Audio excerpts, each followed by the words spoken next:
Van Hips, the former chairman of the South Carolina Republican Party, chairman of the American Defense International Corporation. How you doing, Van? Welcome back here. I know you don't have a monitor, but you heard me talking.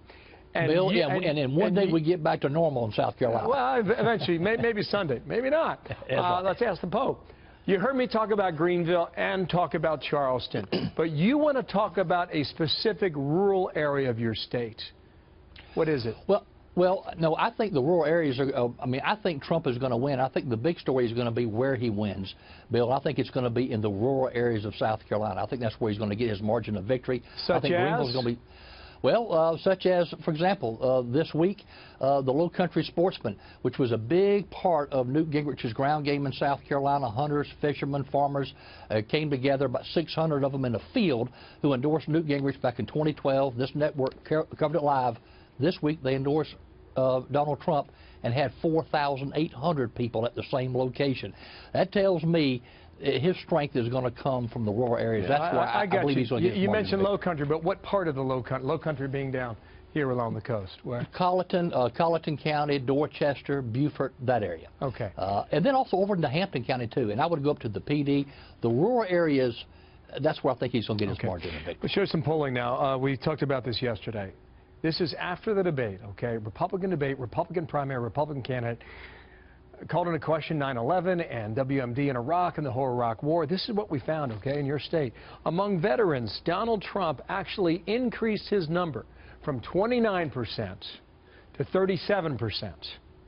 Now, why is that happening, Van?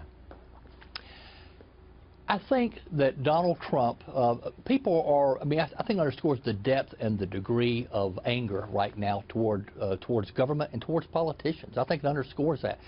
I do think, though, that securing the border is an important issue in South Carolina. All the candidates, I think, are talking about it now, but he was one of the first ones to talk about it. So I think that has helped him, and veterans want to see the border secured, too. I would say this, though, along the coast, I do think you're seeing, that's where Jeb Bush is going to do well, I think. But John Kasich, I think Kasich will get a good chunk of vote along the coast with the veterans and a lot of the those who are deciding late. I think there is a bit of a surge for John Kasich, and I think that could be problematic for Jeb Bush. Okay, I just want to show our viewers here the difference from December to now. Trump bumped up 8 points among veterans, okay, Van? Cruz stayed solid. Rubio went up 3 points. Bush went up 5. Among evangelicals in your state, just advance it one time. This is what we find here. These are white evangelicals. Trump wins at 31 at the moment in this poll and Cruz at 23. That with an evangelical message, Trump is still up 8. What explains that? A very prominent Southern Baptist minister endorsed him this week, and his exact quote was, he's brutally honest. People want someone who tells it like it is, and may say some things that other people won't say. But I do think, though, as far as the evangelicals are concerned, Ted Cruz is running, making a very strong case for their vote, and so is Marco Rubio. And I think the real fight right now is for who's going to come in second.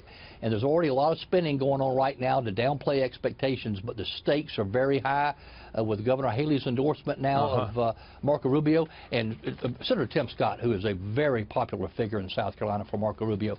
So the stakes are very high for who comes in second and who comes in third. Okay. Yeah, the other day you said Trump gets to 40%. Yes or no? Well, if he does, he can thank the Pope.